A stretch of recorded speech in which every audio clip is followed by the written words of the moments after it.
When you wake up each morning, there's a quiet truth waiting for you. A truth that is easy to ignore, but impossible to escape. You are responsible for your life, not your parents, not your friends, not your boss, not the economy, you. And the sooner you fully accept this truth, the sooner your life begins to change. Responsibility is not a punishment.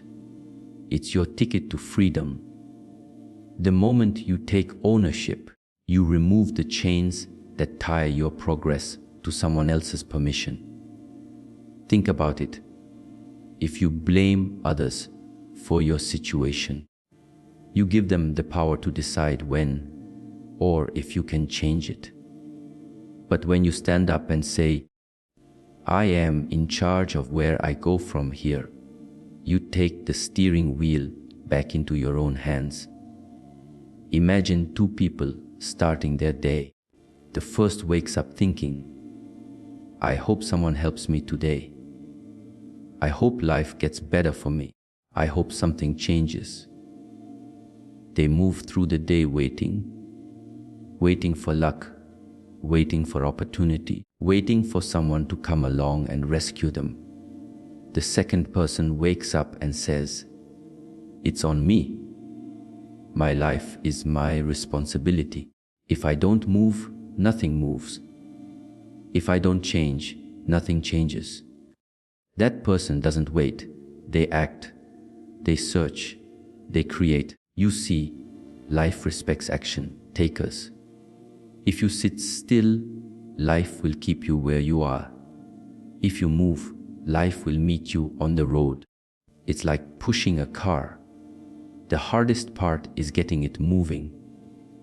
But once it rolls, momentum works in your favor. Taking responsibility doesn't mean you control everything. You can't control where you were born, the family you came from, or every challenge that comes your way. But you can control what you do next. You can control your attitude. You can control your effort. You can control whether you keep moving forward or give up. There's a man I once met who worked as a janitor in a small school. Every day, he cleaned floors, emptied trash, and fixed whatever was broken. Most people in his position would have said, "This is all I'll ever be. This is my life." But he saw things differently. He told himself, "I am responsible for what I learn. I am responsible for what I do after work. I am responsible for my future." So he started staying up at night studying business and saving every little bit of money he could. Years later, he opened his own cleaning company. Today, he has a team of employees, contracts with big offices, and travels the world with his family. The job didn't change. His circumstances didn't change overnight. He changed because he took responsibility. Now think about the opposite. The person who says, "It's not my fault. It's my parents. It's the government. It's bad luck." That person believes the key to their life is in someone else's pocket. They will spend years waiting for someone to hand it to them, never realizing they could have made their own key. Taking responsibility also changes the way you see failure. When you take ownership, you stop seeing failure as a dead end and start seeing it as feedback. If something doesn't work, you don't cry about it forever. You ask, "What can I do differently next time?"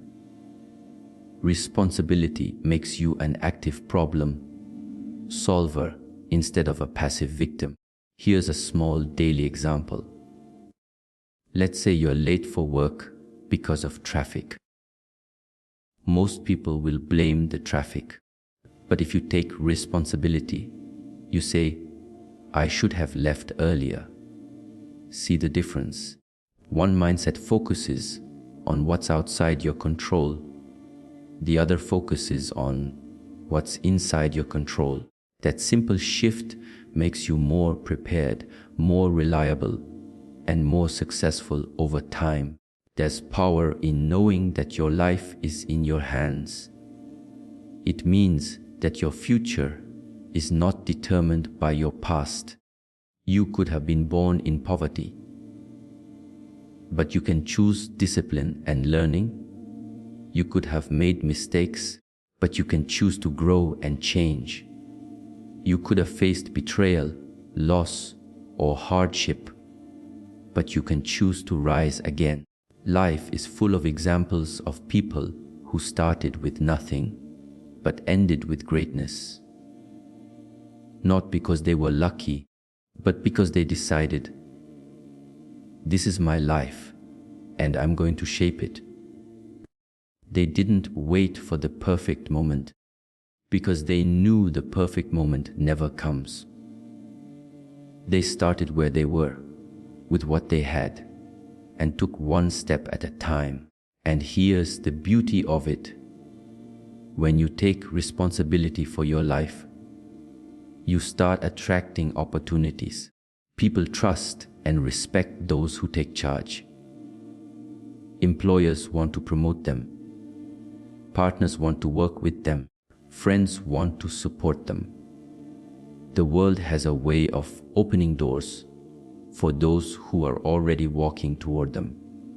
So tomorrow morning, before you touch your phone, before you check your messages, stand in front of the mirror and say it out loud. I am responsible for my life. Say it until you believe it. And then prove it in your actions, in your choices, in your persistence. Because in the end, life is not about waiting for someone to save you. Life is about realizing you already have the power to save yourself. The day you take responsibility is the day you take your power back. And once you have that power, you can go anywhere, be anything, and achieve more than you ever imagined. Your mind is the most valuable property you will ever own. Not your house, not your bank account, not the land you inherit or the car you drive, your mind. Because everything you build, create, earn, and achieve in life will come from the thoughts you think and the ideas you nurture. You can lose money and make it back. You can lose possessions and replace them. But if you lose control over your mind, if you let it be filled with fear, doubt, and weakness, then no amount of wealth or opportunity can save you. The state of your life will always be a reflection of the state of your mind. Every great achievement in history began as an idea. Invisible, silent, but powerful. Someone thought differently from the crowd. Someone trained their mind to see possibilities where others saw problems. And because their mind was strong, they shaped the world around them instead of letting the world shape them. Your mind is like a garden. If you don't plant flowers, weeds will grow. If you don't plant positive, empowering thoughts, negative ones will creep in naturally. You don't have to try to think negatively. Life's pressures, disappointments, and challenges will do that for you if you let them. That's why you must be intentional about what you put into your mind every day. Think about this. Most people spend more time planning their weekend than they do planning their thoughts.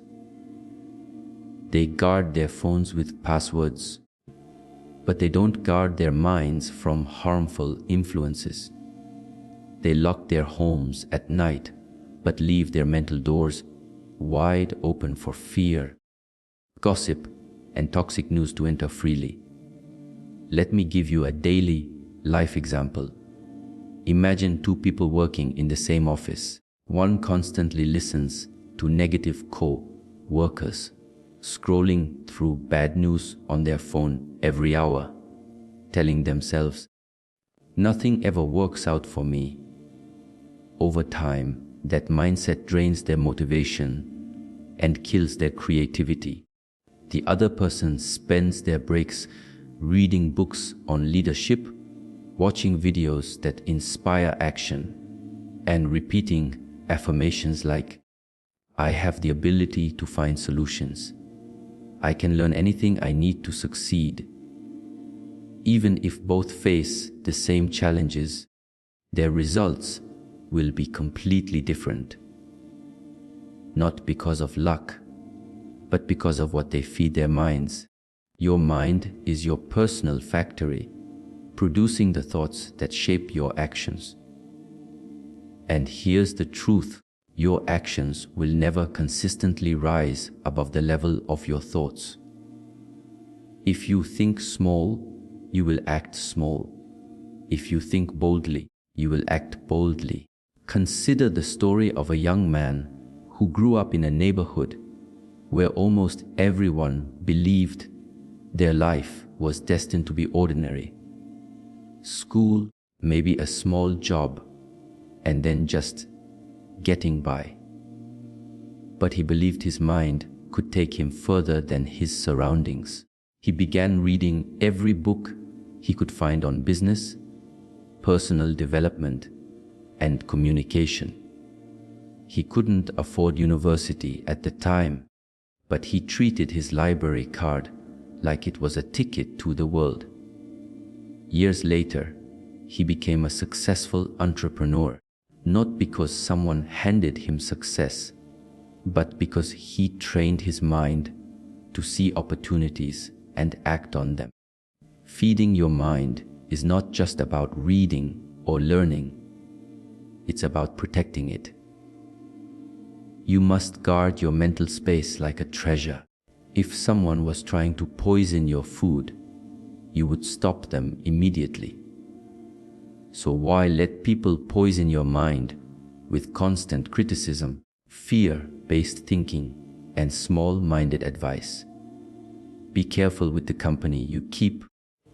Surround yourself with those who challenge you to think higher, dream bigger, and believe in your abilities. Your mind becomes sharper when it's in the presence of sharp minds. Another key is to speak to your mind.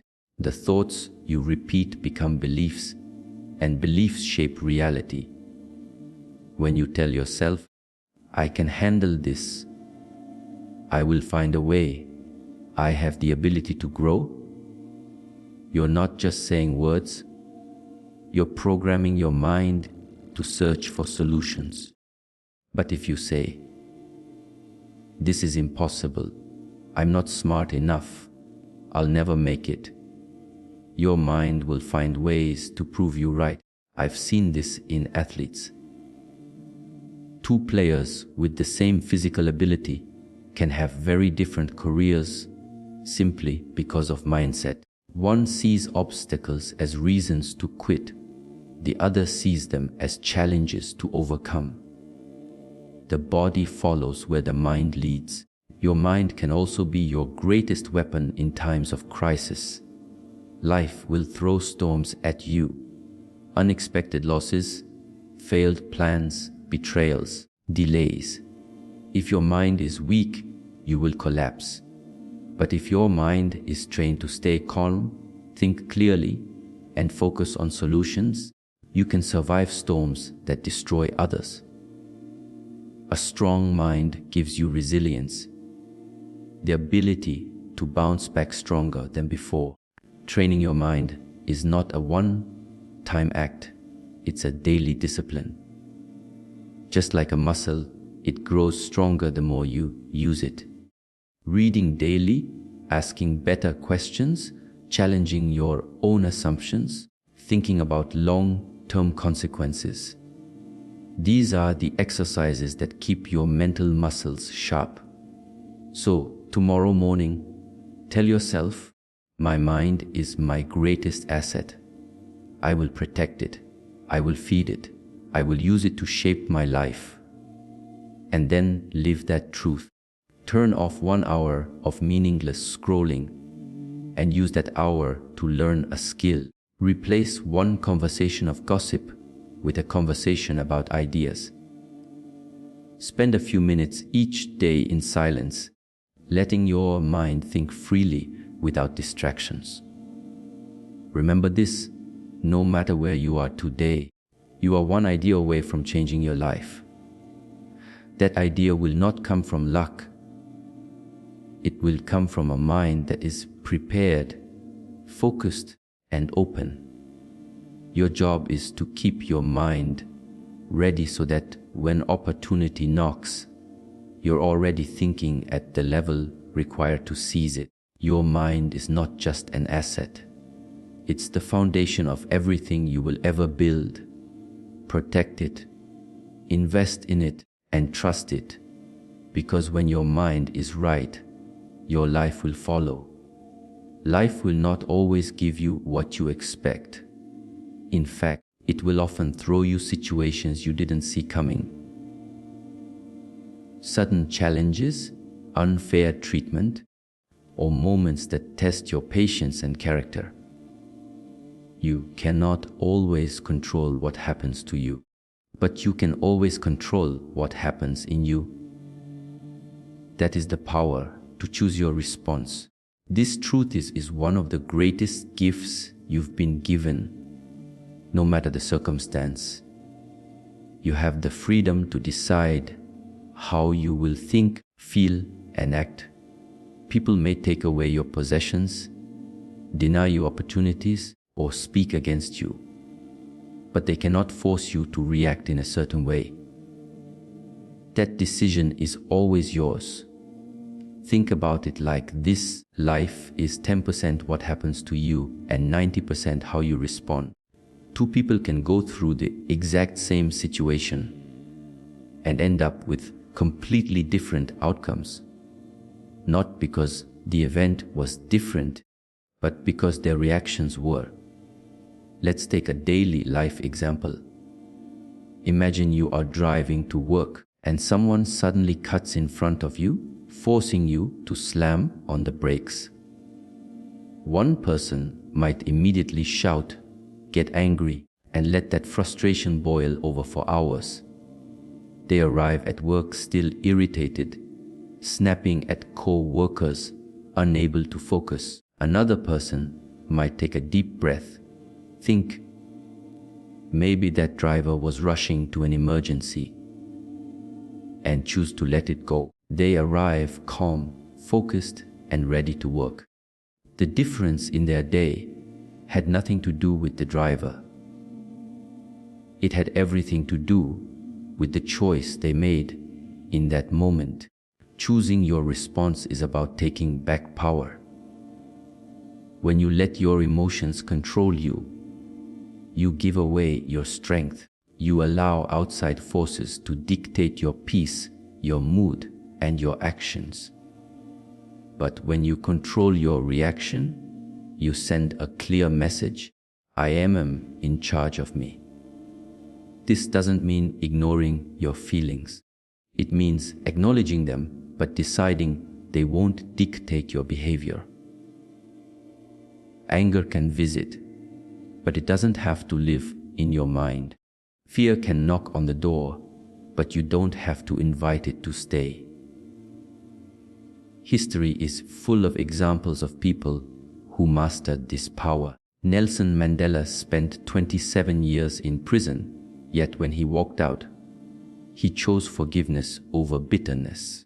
That choice didn't erase the injustice he suffered, but it gave him the strength to lead a nation toward healing instead of revenge. His power was not in controlling his circumstances, but in controlling his response to them. And you don't have to be a world leader to practice this.